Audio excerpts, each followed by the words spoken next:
Chers téléspectateurs, bonjour et merci de nous recevoir chez vous pour votre émission Zoom Sur. Pour ce numéro, Zoom Sur nous fera découvrir le centre de réinsertion sociale des enfants et des jeunes démunis Dakuna Espoir. C'est quoi Dakuna Espoir? Quel est son mode de fonctionnement, ses réalisations et ses projets d'avenir? Pour en savoir plus, suivez-moi.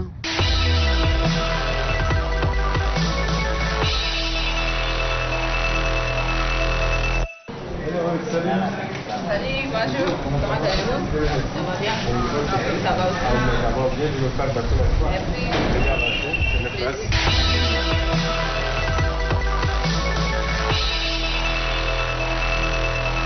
Bonjour monsieur le président de Dakuna Espoir. Nous sommes chez vous pour découvrir davantage votre centre Dakuna Espoir. Ouais. Alors vous, en tant que président, dites-nous, c'est quoi Dakuna Espoir? D'abord, Dakuna Espoir, c'est une association qui a été créée à l'initiative d'une association dénommée Tchado Star, qui utilise la danse en vue de récupérer les enfants en situation de rue. Et donc Dakuna intervient en urgence à la rencontre de ces enfants, afin de les récupérer et les orienter à un avenir meilleur. Quand vous l'avez créé et dans quel intérêt? C'est quoi la raison d'avoir pensé créer Dakuna? Nous avons constaté que beaucoup des enfants se retrouvent dans la rue. Et donc, c'est dans les activités illégales, telles que le vol, ils se droguent, les questions de banditisme et tout ça. Et comme vous savez que c'est un phénomène qui existe partout dans le monde. Et donc, il y a toujours des associations, des personnes de bonne volonté qui interviennent, essayer d'apporter leur contribution tant qu'ils peuvent. Et donc nous maintenant en tant qu'artistes, parce que nous les artistes, ce n'est pas notre devoir, ce n'est pas seulement de chanter ou danser ou de vendre les CD. C'est notre contribution aussi, on a aussi le devoir de contribuer pour le développement de ces pays. Et comme on le dit toujours, la plus belle femme du monde pour donner ce qu'elle a. Et donc nous, ce que Dieu nous a donné, c'est la danse.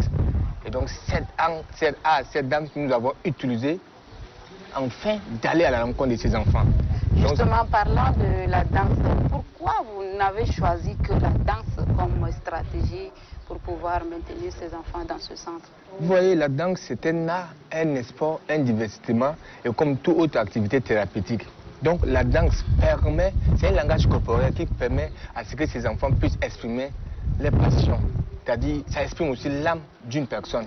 Donc nous, en tant que les spécialistes dans ce domaine, nous avons senti la nécessité, on s'est dit qu'à travers la danse, on peut vraiment captiver l'intention de ces enfants. Parce que la danse, il y a aussi double impact. Double impact pourquoi? Parce que le fait même qu'on les fait danser dans la rue, ça les transforme, ça les donne d'abord un regard positif de la société qui les regardait auparavant, qui ne sont pas des enfants, qui sont des enfants des rues. Et de deux, ça contribue à les nourrir. Pourquoi? Parce que ces personnes donnent aussi quelque chose, enfin, de les encourager. Donc voilà à peu près ce double impact qui nous permet à ce qu'on a senti la nécessité pour dire que ça peut aider ces enfants. Dakuna, pourquoi vous avez choisi, pas choisi d'autres titres que Dakuna? Ça veut dire quoi Dakuna? Vous pouvez nous expliquer? Dakuna d'abord, comme vous le savez, c'est un nom en arabe local du Tchad. Dakuna qui veut dire nous voici. Et comment nous voici arrivés? Et l'initiative a commencé depuis 2016.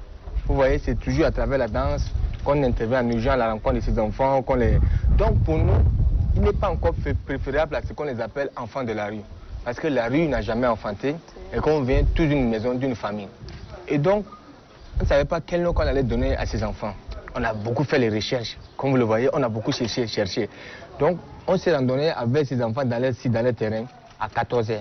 Donc on était au terrain et ils étaient juste derrière un bâtiment, devant à Moussal. Donc nous maintenant on est venus, on dit mais où sont ces enfants? Où il y a là-dedans? Vous voyez comme on le dit en arabe, où il y a là-dedans, où sont ces enfants? Et donc subitement ils sont sortis, Dakuna maître. Okay. Donc on s'est dit waouh, c'est un autre divin. C'est un autre divin, donc on dit mais le nom qu'on cherche, voilà qui est arrivé déjà. Donc l'espoir, comme vous le voyez, qui dit beaucoup de choses, on a dit voilà nous sommes venus pour vous aussi. Donc Dakuna maître et l'espoir est arrivé. D'après votre explication, Président, Dakuna a aujourd'hui 6 ans. Oui. Alors, durant toutes ces 6 années, qu'est-ce que vous avez pu réaliser concrètement comme œuvre? Dans la réalisation, c'est pas petit, c'est pas une mince affaire. Et c'est pas un travail petit. Mais on dit à quel voyant rien n'est impossible. On s'est donné corps et âme pour ce travail. Donc à travers notre réalisation, d'abord, on a sensibilisé, on peut dire aujourd'hui, durant 6 ans, plus de 2000 quelques personnes sous le droit des enfants. Ça, c'est d'abord parce qu'aujourd'hui, à travers 6 ans d'expérience, 6 ans du travail qu'on a fait au terrain, aujourd'hui, Dakuna, les gens connaissent Dakuna. Les gens en parlent Dakuna, le travail qu'on fait avec ces enfants. Donc, on a sensibilisé d'abord la population en général sous le bien, le droit des enfants. Et de deux, on a sensibilisé ces enfants et même sur les méfaits et le danger de la rue. Justement, par là de la sensibilisation de ces enfants, alors que devient-il après avoir les sensibilisés sur les dangers de tout ce qu'ils courent dans la rue? Ils sont abandonnés à l'aide, on les sensibilise aux méfaits de la rue afin de les faire sortir de là. Donc pour les orienter, pour les orienter à ce qu'ils puissent être les acteurs de leur propre changement, à ce que demain puissent être autonomes, qu'ils deviennent responsables, à ce qu'eux-mêmes puissent se prendre en charge. Donc à travers notre réalisation, nous avons identifié plus de 600 enfants dans la rue. Donc les actions menées au terrain, c'est-à-dire notre domaine, c'est d'aller récupérer les enfants de la rue, dans la rue et d'essayer de les écouter et de les orienter. Déjà, nous avons inséré 409 dans les familles. Et aujourd'hui, nous prenons en charge 65. Sur les 65, il y a 42 qui sont inscrits à l'école. Sur les 42, il y a 15 jeunes qui sont en formation professionnelle, tels qu'en mécanique, en menuiserie, en couture. Voilà l'exemple déjà qui est là, que vous voyez l'entrée de ces degrés déjà. Voilà, donc c'est lui-même qui coule les tenues aux enfants, au centre ici. Voilà ça. Président, tantôt on parle de Dakuna Espoir, tantôt on parle de Tchado Star. Est-ce qu'il y a une différence entre ces deux? Pour moi, il n'y a pas une différence. Parce que Tchado Star, c'est le volet culturel. Vous voyez un peu, et donc Dakuna, c'est la fondation de Tchado Star. Parce que c'est Tchado Star qui a mis Dakuna en place. Et donc c'est à travers les activités même culturelles, à travers les activités culturelles que nous on génère des moyens pour pouvoir subvenir aux besoins de Dakuna Espoir. Quelles sont les stratégies que vous adoptez pour pouvoir recruter ces enfants de la rue? Comment vous faites pour les faire venir dans ce centre? Comment vous faites? Vous voyez le travail qu'on fait, beaucoup plus, les gens pensent que oui, c'est juste des artistes qui vont dans ces enfants. Mais ça ne pose pas pour comprendre. C'est un travail d'équipe, c'est un travail d'organisation. Garder tous ces enfants dans un centre demande beaucoup de moyens. Alors, quelles sont vos sources de financement? Nos sources de financement, comme je le dis, à la base, c'est la danse. Parce qu'aujourd'hui, les gens pensent que l'art, certes, l'art ne donne pas, aussi au pays, moi je peux dire aussi au Tchad. Les gens pensent que l'art est un artiste, c'est juste quelqu'un qui mendie tout ça. Aujourd'hui, à travers la danse, je fais le tour du monde aujourd'hui. On était aux États-Unis, l'Angleterre, la France, on a tourné dans le monde entier. À travers les prestations artistiques que nous offrons aux personnes qui nous sollicitent.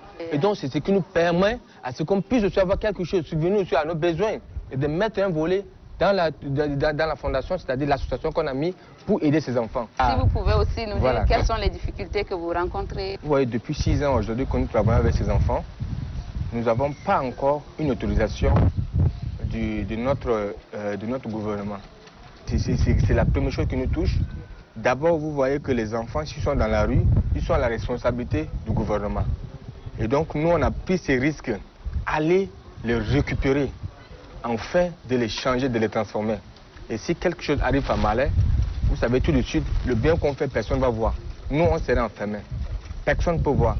Mais comme je le dis toujours, à quel voyant rien n'est impossible. C'est un travail qui demande la patience, de l'humanisme. Et c'est un travail où tu ne peux pas faire recul dès que tu te mets. Parce qu'aujourd'hui, les partenaires sont prêts à nous accompagner, nous aider. Mais si on n'a pas cette reconnaissance du gouvernement, ça fait que ça nous retarde sur le travail qu'on fait. Et il se peut que les problèmes peuvent arriver et que le travail qu'on fait ne peut pas être vraiment reconnu. Donc avez-vous un appel à lancer au soutien? Oui, et au-delà de ça aussi, pour la prise en charge, comme vous voyez, les difficultés qu'on rencontre aussi au terrain. Parce que nous n'avons pas de moyens roulants pour aller à la rencontre de ces enfants. Nous utilisons les postes et autres, tout ça. Et dans le cadre de la santé, nous racontons énormément les enfants qui tombent malades. On est obligé parfois, qu'on confie nos téléphones, qu'on confie nos choses, afin de chercher les médicaments pour pouvoir soigner ces enfants.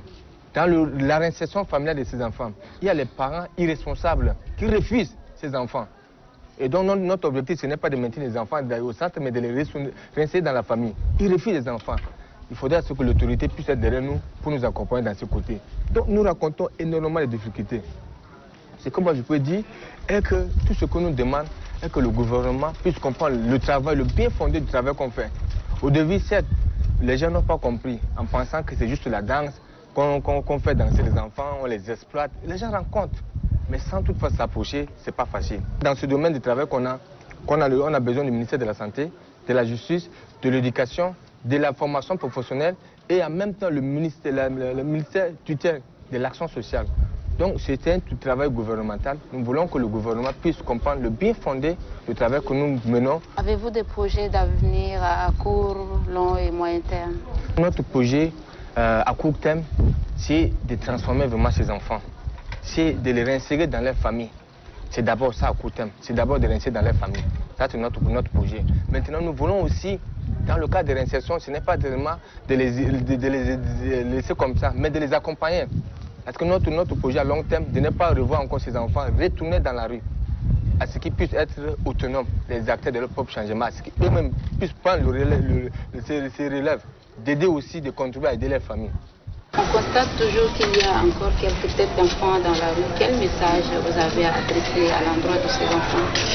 Aujourd'hui, en parlant des enfants de la rue, que les gens appellent les gens, je dirais que il n'y a pas les enfants de la rue. Nous sommes tous responsables. Tous, je dis que nous sommes tous responsables.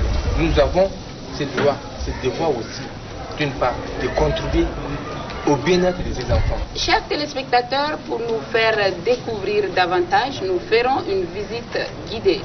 Suivez-moi.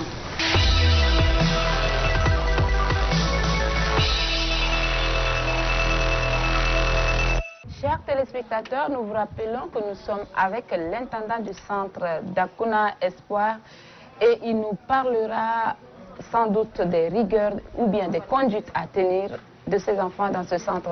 Bonjour monsieur. Bonjour. Alors dites-nous, c'est quoi tout ce qu'il y a sur le tableau?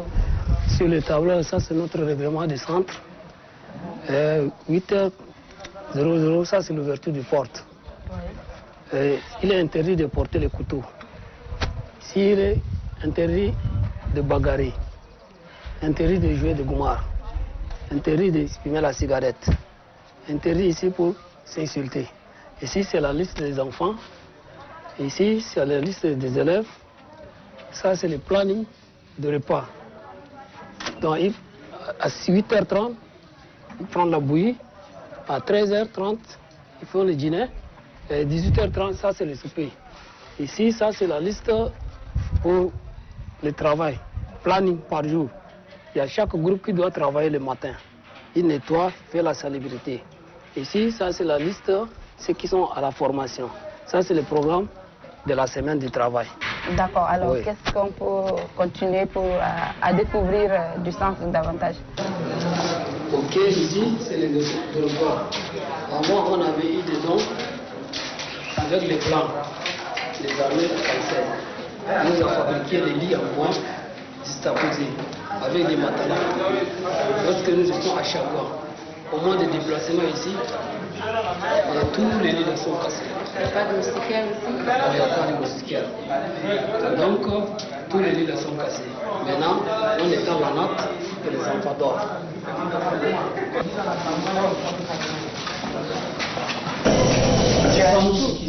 Ok, d'accord. Et comment ça se passe les préparations?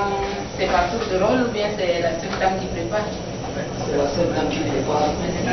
Si on ne se sent pas bien, moi-même je peux me mettre à la cuisine préparer. Il y a une petite aussi qui va se mettre aussi à côté de moi. Pour servir, c'est les enfants eux-mêmes qui viennent se servir. Oui, comme elle a déjà servi ici, on va leur demander de faire les groupes. Ils font les groupes, ils vont aller chercher le repas, aller faire les groupes de manger. Y a-t-il encore d'autres choses à découvrir? Il y a beaucoup de choses. Tu vois ici au centre, à la cuisine, on a beaucoup de difficultés. Beaucoup de difficultés. Maintenant, on se trouve ici, là, c'est pas là. Les gens de bonne volonté qui nous tendent la main comme ça. Parfois, d'autres, ils viennent, ils nous donnent un sac d'haricots, un sac de riz de 50 kg. C'est ça, on s'en débrouille avec pour le aussi. Donc, ici au centre, on est vers 65 enfants. C'est pas facile de les nourrir. On peut encore découvrir d'autres choses? Oui, il y a notre magasin qui est là.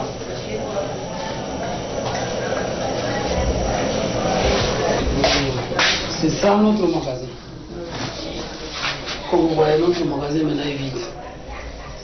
Comme je disais là-bas, c'est des gens de bonne volonté que nous tend la main. Quand tu vois c'est vide, le bon Dieu va faire sa grâce. Jusqu'à le soir, peut-être quelqu'un, un bon samaritain va se présenter. Voilà un sac pour les enfants. Ici, il y a une chambre. C'est pour les encadreurs. Ici, c'est pour les encadreurs. Ok. Oui. Les encadreurs, c'est-à-dire vous Oui, moi, il y a les chargés des relations familiales, et il y a les EG qui est là. Le président aussi. Oui, le président il est chez lui. Et il y a les chargés, les coordinateurs du terrain. Et nous sommes ensemble, ça on dort ici. C'est votre chambre de repos. Oui, c'est notre chambre de repos.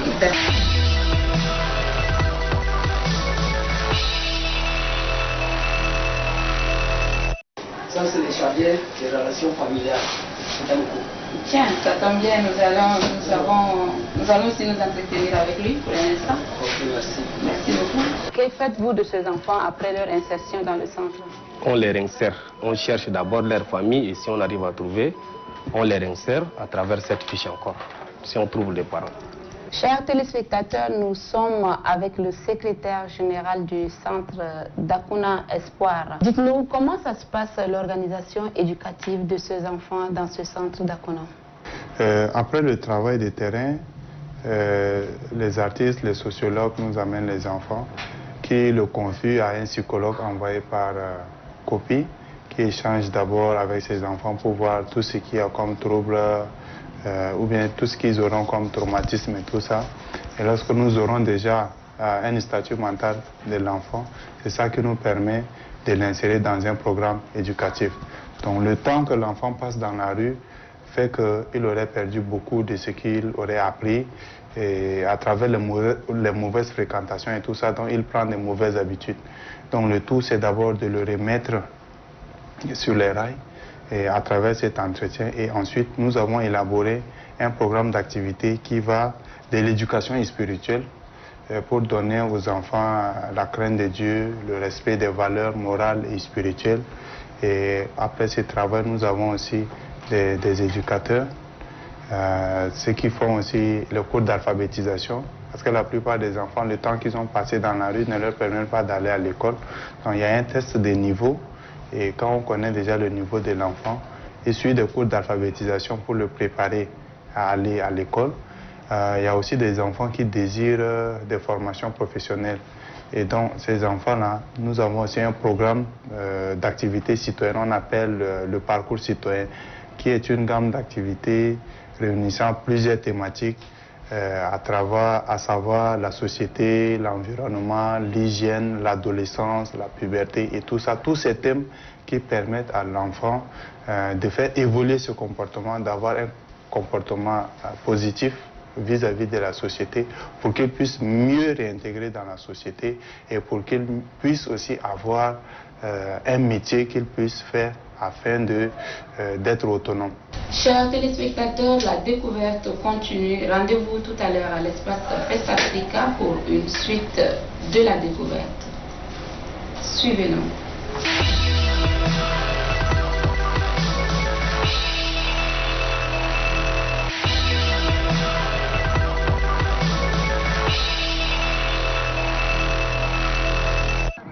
Chose promise, chose due, chers téléspectateurs, nous sommes actuellement à l'espace Fest Africa avec les Dakuna Espoir. À côté de moi, Stéphane, le coordonnateur. Expliquez-nous brièvement comment vous vous organisez avec ces enfants pour les amener jusqu'à cette danse. Bon, avant de vous expliquer, je parlerai d'abord de la danse en général. La danse est un outil, une art qui permet au divertissement, c'est comme un jeu ludique au fait. Et la danse, comme vous le voyez, consiste à récupérer ces enfants des rues parce qu'ils sont à scène. La danse les attire au fait. La danse les fait vivre, leur donne du sourire et les donne de la joie. Allez, dites-nous, quelles sont vos sources d'inspiration de danse? Nous faisons tout genre de danse. Nous avons la danse moderne, africaine, contemporaine d'Afrique, parce que nous sommes une structure de danse qui a eu à faire des tours dans d'autres pays. et à avoir d'autres cultures et à travailler avec d'autres coutumes aussi. Mais on valorise beaucoup plus les danses de chez nous.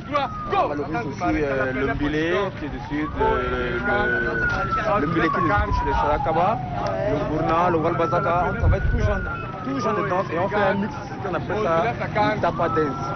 Un mélange de tout danse qui revient à une seule produit. Il vous arrive de danser aussi les danses d'ailleurs Donc avant on le faisait, maintenant on est dit en tant que jeune artiste là, on vient de créer un nouveau concept, la danse du maréchal. Donc maintenant c'est nous maintenant qui créons maintenant des concepts et on prend ça en train aussi aux enfants, voilà. Merci Stéphane. Chers téléspectateurs, nous allons tous ensemble esquisser avec eux ce pas de danse.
Tout est bien qui finit bien, chers téléspectateurs, nous voici arrivés à la fin de notre périple. Ici à l'espace Fest Africa, voilà une surprise des donateurs de bonne foi, ici à l'endroit de ces enfants. Bonjour monsieur, ça va très bien, merci. Est-ce qu'on peut savoir qu'est-ce qui vous a inspiré à faire ce don à l'endroit de ces enfants? Parce que ces enfants, si on ne l'aide pas, ils vont devenir des bandits. Maintenant, ils sont bien, ils travaillent bien, ils sont dans le bon, ils font de bon travail. Maintenant, ils font le bord, ils font tout. On va les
Thank you.